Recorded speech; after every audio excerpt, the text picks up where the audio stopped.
until the end. Nothing would be more tragic than to stop at this point in Memphis. I want to thank God once more for allowing me to be here with you. I left Atlanta this morning and then I got into Memphis. And some began to say the threats, or talk about the threats that were out. What would happen to me from some of our sick white brothers? Well, I don't know what will happen now. We've got some difficult days ahead. But it really doesn't matter with me now because I've been to the mountaintop. I don't mind. Like anybody, I would like to live a long life. Longevity has its place. But I'm not concerned about that now. I just want to do God's will. And He's allowed me to go up to the mountain. And I've looked over and I've seen the promised land. I may not get there with you, but I want you to know tonight that we as a people will get to the promised land.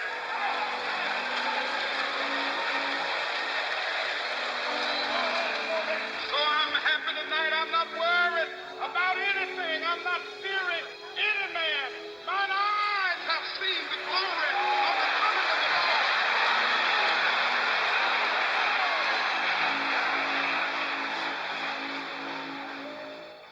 The Reverend Dr. Martin Luther King, 39 years old and a Nobel Peace Prize winner, and the leader of the nonviolent civil rights movement in the United States, was assassinated in Memphis tonight. A sniper's bullet cut down Dr. King as he stood on a hotel balcony in Memphis. Within an hour, Dr. King was dead. That happened at 7 p.m. Eastern Time. The nation was shocked. President Johnson expressed horror and then postponed his trip to Hawaii until tomorrow. We're going to go to Memphis now and talk to ABC's Tom Gerrall, who is on the scene.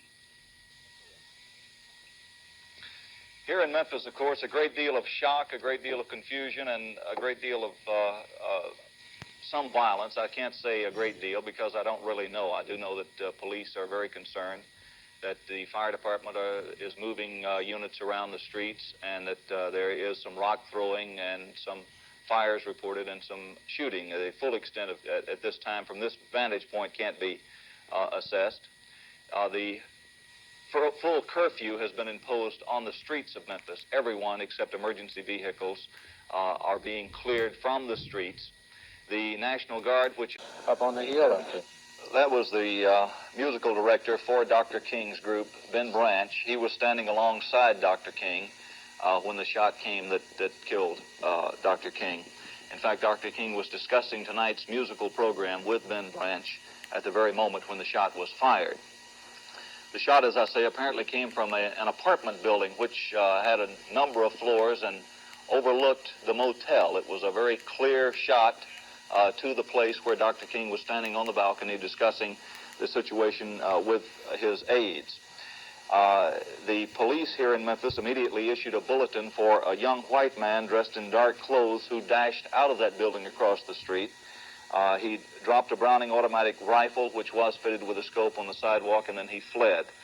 We don't have any late information from police headquarters here in Memphis because communications channels at the moment are completely clogged with emergency calls. We don't know if anyone has been apprehended, although we understand that some suspects may be being questioned at police headquarters. So the situation here in Memphis is that a complete shock. The community is in a state of confusion at the moment. Telephone lines, except for emergency calls, are not being handled. Emergency calls only are being handled. And the curfew, which has been reimposed, is a full curfew, everyone off the streets except emergency vehicles. And the National Guard has been called back out in an effort to maintain law and order. This is Tom Gerrall in Memphis. Now back to Bob Young in New York. And turns. A former Memphis taxicab driver of more than 40 years ago remembers them well, having seen Memphis through his cab's windshield. That was 1968. Today, the cab is gone, replaced by a clergyman's collar. Bishop J. Delano Ellis of Cleveland's Pentecostal Church of Christ was at the Lorraine Motel, the site where Martin Luther King was assassinated that very day.